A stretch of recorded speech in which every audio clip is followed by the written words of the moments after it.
வந்து percentage method use பண்ணுவோம். இப்போ ஏ பி சி.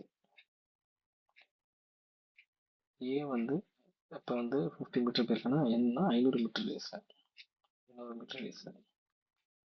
ஸோ வந்து 10%.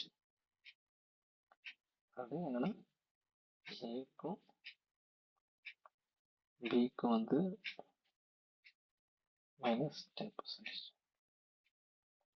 60 600 மீட்டர். ஸோ 60 அடிங்க 600 அடிங்க அடிச்சிங்கன்னா அதான் 10%.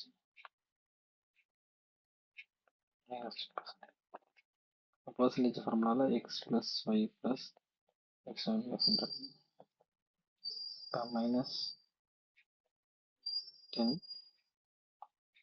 -10 + -1 to -+